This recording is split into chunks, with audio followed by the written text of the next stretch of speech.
আসসালামু আলাইকুম। স্বাগত জানাচ্ছি আরটিভির দুপুরের সংবাদে। আপনাদের সঙ্গে আছি আমি আমরিন নিভা। জুলাই সনদ ও সংবিধান সংস্কার নিয়ে বিরোধী দল বিভ্রান্তি ছড়ানোর চেষ্টা করছে বলে অভিযোগ করেছেন বিএনপি মহাসচিব ও স্থানীয় সরকার মন্ত্রী মির্জা ফখরুল ইসলাম আলমগীর। জাতীয় প্রেস ক্লাবে প্রফেসর এমাজউদ্দিন আহমেদের ষষ্ঠ মৃত্যুবার্ষিকী উপলক্ষে স্মরণ সভায় অভিযোগ করেন তিনি। বলেন, ৩১ দফার মতোই স্বাক্ষরিত জুলাই সনদের প্রতিটি অঙ্গীকার বাস্তবায়নে প্রতিশ্রুতিবদ্ধ বিএনপি সরকার। জুলাইকে হাতিয়ার হিসেবে ব্যবহার না করে জাতীয় ঐক্য সুদৃঢ় করার আহ্বানও জানান তিনি। আরও জানাচ্ছেন শামীম চৌধুরী। রাষ্ট্রবিজ্ঞানের আলোয় আলোকিত এক প্রজ্ঞাবান মানুষ ছিলেন প্রফেসর এমাজউদ্দিন আহমেদ। উদার গণতন্ত্র, সাংবিধানিক শাসন ও জাতীয় চেতনার প্রশ্নে তার অবস্থান ছিল অবিচল। দেশের অন্যতম সেই প্রাজ্ঞ রাষ্ট্রবিজ্ঞানীর ষষ্ঠ মৃত্যুবার্ষিকীর স্মরণসভার আয়োজন করে professor Emajuddin Ahmed research centre ও বাংলাদেশ জাতীয় সাংবাদিক সমিতি। জাতীয় প্রেস ক্লাবে স্মরণসভায় প্রধান অতিথি হিসেবে যোগ দেন বিএনপি মহাসচিব ও স্থানীয় সরকার মন্ত্রী মির্জা ফখরুল ইসলাম আলমগীর। সেখানে শ্রদ্ধায় প্রফেসর এমাজউদ্দিন আহমেদকে স্মরণ করেন বক্তারা। তিনি একজন আদর্শ শিক্ষক ছিলেন। প্রধান অতিথির বক্তব্যে মির্জা ফখরুল বলেন, মুখরোচক বক্তব্য দিয়ে জনগণকে বিভ্রান্ত করে জুলাইকে ক্ষমতার রাজনীতির হাতিয়ার বানানোর চেষ্টা করছে বিরোধী দল। তারা অনেকে বিভিন্ন রকম মুখরোচক কথা বলে আপনার জনগণকে উত্তেজিত করবার চেষ্টা করছেন। জনগণের চেয়ে ভালো তো আপনার আর কেউ বোঝে না। তারাই সেই সিদ্ধান্তটা সবচেয়ে ভালো নেবেন যে আমরা সংবিধান সংসদের ব্যাপারে কি বলছি। জুলাই বিপ্লবের চেতনাকে স্মরণ করে মির্জা ফখরুল বলেন, বিএনপি ঘোষিত ৩১ দফা ইশতেহারের মতো স্বাক্ষরিত জুলাই সনদের প্রতিটি অক্ষর বাস্তবায়নে সরকার প্রতিজ্ঞাবদ্ধ। আমরা তো বরাবরই বলে এসেছি যে আমরা সংবিধান সংশোধন করতে চাই। আমরা সংবিধান সংস্কারের কথা কখনোই বলিনি। সুতরাং আমাদের যেটা জনগণ আমাদেরকে যে ভোট দিয়েছে, ম্যানিফেস্টোর মধ্যে যেটা ছিল, সেই ম্যানিফেস্টোতে আমরা 2/3 মেজরিটি নিয়ে বিএনপি আজকে রাষ্ট্র পরিচালনার দায়িত্ব পেয়েছে। সুতরাং ওই জায়গায় কোনো রকমের কোনো আপনার বিভ্রান্তি কোনো অবকাশ আছে বলে আমি মনে করি না। মতের ভিন্নতা থাকলেও বিভাজনের রাজনীতি থেকে বেরিয়ে এসে ধৈর্য, সহনশীলতা ও পারস্পরিক আস্থার ভিত্তিতে সবাইকে একসঙ্গে কাজ করার আহ্বানও জানান মির্জা ফখরুল। তাদের ক্ষমতায় যাওয়ার জন্য এই শামীম চৌধুরী, আরটিভি, ঢাকা। ১৭ জুলাই ২৪-এর গণ অভ্যুত্থানের ইতিহাসে এক গুরুত্বপূর্ণ বাঁক। আগের দিন রংপুরে আবু সাঈদের নিহতের হওয়ার ঘটনায় দেশজুড়ে ছড়িয়ে পড়া ক্ষোভ এদিন বিস্ফোরিত হয় রাজপথে। বিশ্ববিদ্যালয়ের হলগুলো থেকে ছাত্রলীগের নেতাকর্মীদের বের করে দেওয়া, গায়েবানা জানাজায় পুলিশের হামলা, সারা দেশে বিক্ষোভ, সংঘর্ষ, ক্যাম্পাস বন্ধের ঘোষণা, রাতে মোবাইল ইন্টারনেট বন্ধ, সব মিলিয়ে ১৭ জুলাই থেকে কোটা সংস্কারের দাবির আন্দোলন রূপ নিতে শুরু করে গণমানুষের আন্দোলনে। জুলাইয়ের সেই বিশেষ দিনটি নিয়ে আরও জানাচ্ছেন আব্দুর রহিম।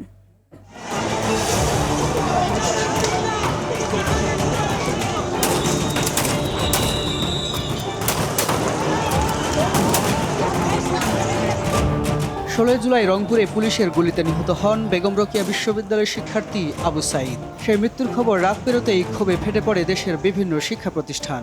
১৭ জুলাই সকাল থেকেই ঢাকা বিশ্ববিদ্যালয় সহ বিভিন্ন ক্যাম্পাসে শুরু হয় ছাত্রলীগ মুক্ত হল গড়ার কর্মসূচি। একে একে শিক্ষার্থীদের নিয়ন্ত্রণে আসে বিভিন্ন আবাসিক হল। ক্যাম্পাসে ছাত্রলীগকে প্রত্যেকটা হল থেকে আমরা বিতাড়িত করে, আমাদের জরুলক হল থেকে, হলপাড়ার থেকে, তখন ওরা ক্যাম্পাসের আশপাশে অবস্থান নেয়। এদিন শহীদদের স্মরণে ঢাকা বিশ্ববিদ্যালয়ের রাজু ভাস্কর্যের সামনে গায়েবানা জানাজার কর্মসূচি ঘোষণা করা হলেও শুরুতে বাধা দেয় পুলিশ। টিয়ার সেল, সাউন্ড গ্রেনেড ও লাঠিচার্জে ছত্রভঙ্গ হয়ে পড়েন আন্দোলনকারীরা।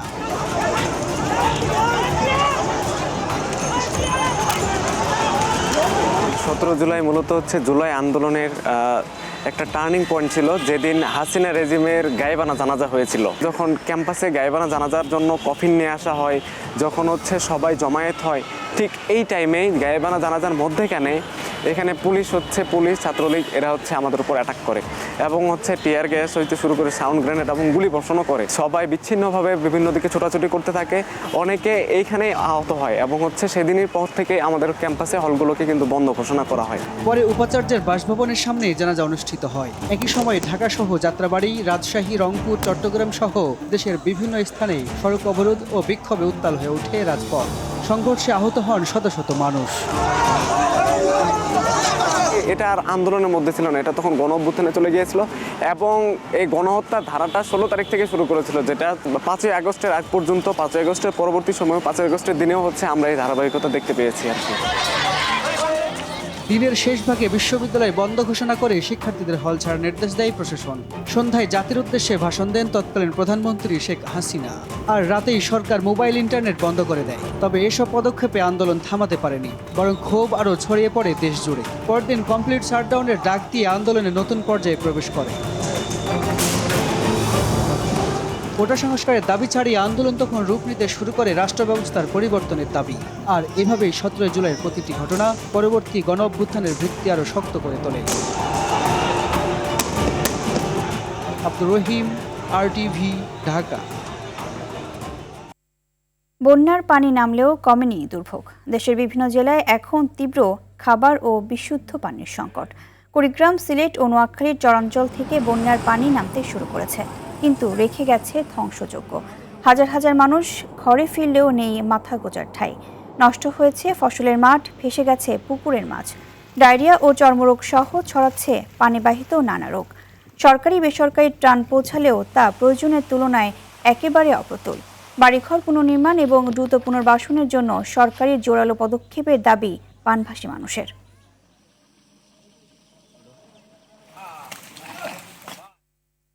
জনগণের সরকার বিএনপি। বন্যার মতো যে কোনো বিপর্যয়ে সব সময় জনগণের পাশে থাকবে সরকার। সাম্প্রতিক বন্যায় ক্ষতিগ্রস্ত এলাকায় সরকার জরিপ চালিয়ে তা সমাধানের চেষ্টা করছে বলে জানিয়েছেন স্বরাষ্ট্রমন্ত্রী সালাউদ্দিন আহমেদ। বলেন, দুর্যোগ মোকাবেলায় সরকারের যথেষ্ট প্রস্তুতি রয়েছে। সরকার বন্যায় ক্ষতিগ্রস্তদের সাধ্যমতো সহযোগিতা করছে বলেও জানান তিনি। যেসব কৃষকের ফসল ক্ষতিগ্রস্ত হয়েছে, সরকার তাদের পাশে দাঁড়াবে বলেও জানান মন্ত্রী। সরকারি বেসরকারি সহায়তা সম্মিলিতভাবে বন্যায় ক্ষতিগ্রস্তদের কাছে পৌঁছে দেওয়ার কথাও জানান স্বরাষ্ট্রমন্ত্রী। সকালে কক্সবাজারে বন্যা কবলিত অঞ্চল পরিদর্শনে গিয়ে এসব কথা বলেন তিনি। আমরা জনগণের সরকার, জনগণের পাশে সবসময় আমাদেরকে থাকতে হবে, থাকবো ইনশাআল্লাহ। আমরা দুর্যোগ মোকাবিলা করার জন্য আমাদের সমস্ত প্রস্তুতি আছে। বন্যা দুর্গত এলাকায়, বন্যা পীড়িত এলাকায় অসহায় মানুষদের পাশে যাতে আমরা আমাদের সাধ্যমতো সহযোগিতা নিয়ে উপস্থিত থাকতে পারি। বন্যা পরবর্তী স্বাস্থ্য ঝুঁকি মোকাবেলায় সরকার সম্পূর্ণরূপে প্রস্তুত বলে জানিয়েছেন অর্থমন্ত্রী আমির খসরু মাহমুদ চৌধুরী। সকালে চট্টগ্রামের পতেঙ্গায় বন্যা দুর্গতদের মাঝে ত্রাণ সামগ্রী বিতরণের সময় এই কথা বলেন তিনি। এর মধ্যে ৭৫,০০০ পরিবারের মাঝে ত্রাণ বিতরণ করা হয়েছে উল্লেখ করে মন্ত্রী বলেন, এই কার্যক্রম পুনর্বাসন শেষ না হওয়া পর্যন্ত অব্যাহত থাকবে। অর্থমন্ত্রী জানান, ৬০ লাখেরও বেশি মানুষ পানিবন্দী আছে। সরকার তাদের সহায়তার বিভিন্ন পদক্ষেপ নিচ্ছে। এ সময় বীজ, সার সহ প্রয়োজনীয় সব সহায়তারও আশ্বাস দেন মন্ত্রী। যাদের বীজ দরকার, সার দরকার, ইত্যাদি ইত্যাদি যা প্রয়োজনীয় পুনর্বাসন কাজ এরপরে শুরু হয়ে যাবে। এবং স্বাস্থ্য সেবা, যেখানে অসুখ বিসুখের একটা বন্যার পরে একটা সাধারণত দেখা যায় একটা প্রকোপ দেখা যায়, সেই জন্য ওষুধ বিশুদ্ধ সব প্রস্তুত আছে। এবং যতক্ষণ পুনর্বাসন কাজ শেষ না হয় ততক্ষণ আমাদের পক্ষ থেকে, সরকারের পক্ষ থেকে সমস্ত কার্যক্রম অব্যাহত থাকবে। বন্যা পরবর্তী পরিস্থিতিতে চট্টগ্রাম শিক্ষা বোর্ডের আওতাধীন ২০২৬ সালের এইচএসসি ও সমমানের অবশিষ্ট সব পরীক্ষা পরবর্তী নির্দেশনা না দেওয়া পর্যন্ত স্থগিত রাখা হয়েছে। বৃহস্পতিবার বাংলাদেশ আন্তঃশিক্ষা বোর্ড সমন্বয় কমিটি এবং মাধ্যমিক ও উচ্চ মাধ্যমিক শিক্ষা বোর্ড চট্টগ্রামের পৃথক বিজ্ঞপ্তিতে এই সিদ্ধান্ত জানানো হয়। বিজ্ঞপ্তিতে বলা হয়, আন্তঃশিক্ষা বোর্ডের সিদ্ধান্ত অনুযায়ী সাম্প্রতিক বন্যায় ক্ষতিগ্রস্ত এলাকাগুলোর সার্বিক পরিস্থিতি, পরীক্ষার্থীদের শারীরিক ও মানসিক অবস্থা, অংশীজনদের সঙ্গে আলোচনা এবং বন্যায় ক্ষতিগ্রস্ত সড়কের কারণে পরীক্ষা কেন্দ্রে যাতায়াতের অসুবিধা বিবেচনায় এই সিদ্ধান্ত নেওয়া হয়েছে। পরীক্ষার সংশোধিত সময়সূচি পরবর্তীতে পৃথক বিজ্ঞপ্তির মাধ্যমে জানিয়ে দেওয়া হবে। দুর্গতদের সুবিধার্থে আগামী ১ মাস সব ধরনের ঋণের কিস্তি আদায় বন্ধ রাখা হবে বলে মন্তব্য করেছেন পার্বত্য প্রতিমন্ত্রী ব্যারিস্টার মীর মোহাম্মদ হেলাল উদ্দিন। সকালে বান্দরবান পার্বত্য জেলা পরিষদের উদ্যোগে জেলা পরিষদের গেস্ট হাউসে বন্যা দুর্গতদের মাঝে ত্রাণ বিতরণকালে পার্বত্য প্রতিমন্ত্রী বলেন এসব কথা। তিনি আরও বলেন, সামগ্রিকভাবে প্রান্তিক ও দরিদ্র কৃষকদের সহায়তার জন্য সরকার বেশ কিছু ঋণ মওকুফ ও সামাজিক নিরাপত্তার পদক্ষেপ গ্রহণ করেছে, যা নারী ও পাহাড়ি জনগোষ্ঠীর সুবিধাবঞ্চিত কৃষকদেরও উপকৃত করবে। আমাদের নারী উদ্যোক্তারা অনেক সময় এনজিওদের থেকে কিছু ক্ষুদ্র ঋণ নেন, যেটার কিস্তি মাসে মাসে দেওয়া লাগে। তো আমাদের সরকারের পক্ষ থেকে আপাতত এই 1 মাসের কিস্তি এবং সুদসহ মওকুফের ব্যবস্থা করা হয়েছে। টানা বৃষ্টি ও বন্যার প্রভাবে চড়া সবজির বাজার, বেড়েছে ডিমের দামও। কেজিতে 20 টাকা বেড়ে 170 টাকায় বিক্রি হচ্ছে ব্রয়লার মুরগি। দাম বেড়েছে দেশি মাছেরও। অপরিবর্তিত গরু ও খাসির মাংস। বিস্তারিত তৌফিকুল ইসলাম আশিকের রিপোর্টে। গেল কয়েকদিনের বৃষ্টিতে বাজারে কমেছে পণ্যের সরবরাহ, আর তাতেই বেগুনের কেজি 120 টাকা। বরবটি ছাড়িয়েছে ডাবল সেঞ্চুরি। 80 টাকার নিচে মিলছে না কোনো সবজি। সপ্তাহখানেক আগের 60 টাকার শসা বিক্রি হচ্ছে 200 টাকায়। ঝাল বেড়েছে মরিচের। আগে তো 500 টাকার বাজার কিনলে একটা ব্যাগ ভরে নিয়ে গেছে, 2000 টাকা নিয়ে আসছি। আমি মনে হয় সবগুলো বাজার করে নিয়ে যাইতে পারবো না। সপ্তাহের ব্যবধানে সবজির এমন চড়া দামে ক্ষোভ জানিয়েছেন ক্রেতারা। যদিও বন্যা ও বৃষ্টির অজুহাতে দাম বৃদ্ধির কথা বলছেন বিক্রেতারা। খেতে আবার আপনার সবজি নষ্ট হয়ে গেছে, মানে একটা খেতে যদি মনে করেন 20 মণ সবজি ওই জায়গায় 5 মণও বাই করতে পারতেছে না, এখন বৃষ্টির কারণে নষ্ট হয়ে গেছে।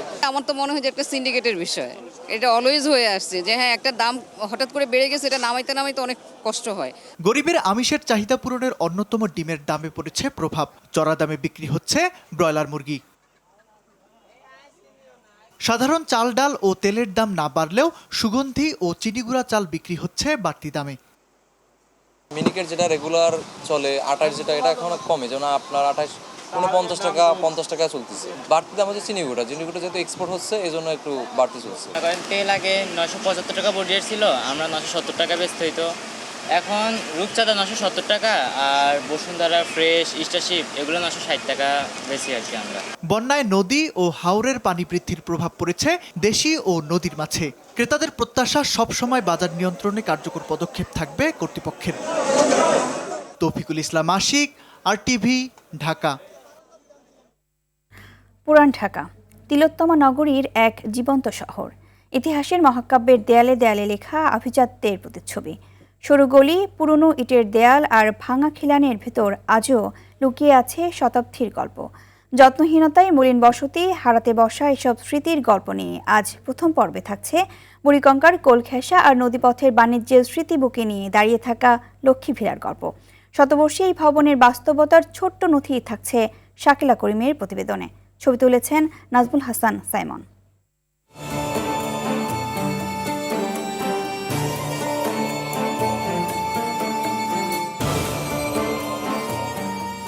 ফরাশগঞ্জের বিকে দাস লেনের মোড়ে দাঁড়িয়ে আছে এক নিঃশব্দ সাক্ষী লক্ষ্মী ভিলা। 100 বছরের পুরনো এই বাড়ি শুধু একটি স্থাপনা নয়, এক সময়ের সমৃদ্ধি, 1 শতাব্দীরও বেশি পুরনো একটি স্থাপনা, যা সময়ের বহু পরিবর্তনের সাক্ষী।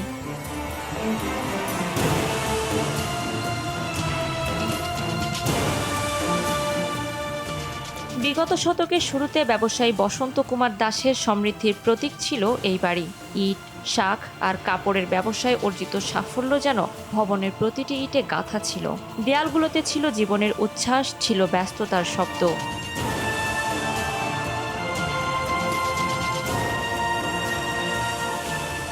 সময় বদলায়, বদলায় ইতিহাসও।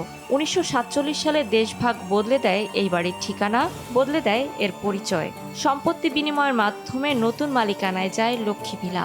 1950 সালের দাঙ্গার পর দাস পরিবারের বিদায়, সব মিলিয়ে লক্ষ্মী ভিলা হয়ে ওঠে সময়ের নিঃশব্দ দলিল।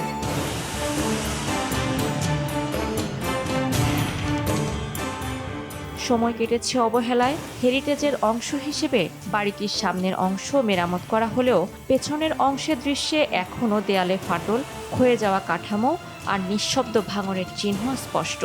বসন্তবাবুর আদরে গড়া লক্ষ্মী ভিলা ধীরে ধীরে পরিণত জীর্ণ স্মৃতিতে। এক সময় এটা ব্যাংকে জনতা ব্যাংকে ভাড়া দেওয়া হয়েছিল নিচতলাটা। ব্যারিস্টার আজমুল হোসেন QC বর্তমানে ওনাদের ভোগ করতেছে, ওনাদের বাসা এটা। এটা তো ফ্যামিলি বাড়ি, এটা তো কোনো মানে প্রদর্শনীর জন্য এই বাড়ি না যে যাকে তাকে ঢুকতে দেওয়া হবে। পুরো ভবন এখনও অনিশ্চয়তার মধ্যে। সামনের অংশ বন্ধ, পেছনের অংশে সীমিত কিছু পরিবারের বসবাস। এভাবেই কোনোভাবে টিকে আছে লক্ষ্মী ভিলা। শাকিলা করিম, RTV, ঢাকা। চট্টগ্রামের বোয়ালখালীতে লবণ কারখানায় ওয়েল্ডিং করার সময় শর্ট সার্কিট ও এসি বিস্ফোরণে 2 জনের মৃত্যু হয়েছে। দগ্ধ আরও 3 জনের অবস্থা আশঙ্কাজনক। এদিকে টাঙ্গাইলের মির্জাপুরে বংশাই নদীতে নৌকা ভ্রমণে গিয়ে ঝুলে থাকা বিদ্যুতের তারে স্পৃষ্ট হয়ে গতকাল রাতে জিকুল ও সাজ্জাদ নামে 2 যুবকের মৃত্যু হয়েছে। আহত হয়েছেন আরও 4 জন। অন্যদিকে গতকাল রাত 10টায় চট্টগ্রাম নগরীর 5 লাইশ এলাকার ফিনলে স্কয়ার ভবনের 5 তলা থেকে নিচে পড়ে অজ্ঞাত এক ব্যক্তির মৃত্যু হয়েছে।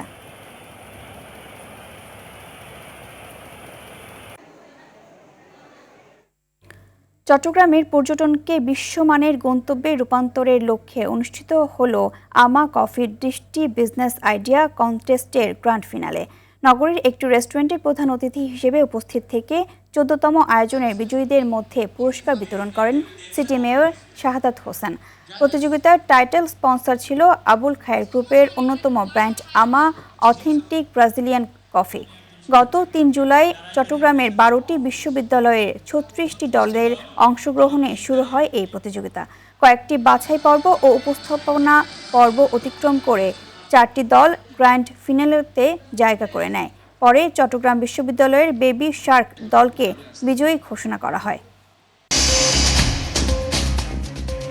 দর্শক, দুপুরের সংবাদে পর্যন্ত। জেলা সংবাদ বিকেল 4:45টায় দেখার আমন্ত্রণ রইল। ধন্যবাদ সবাইকে।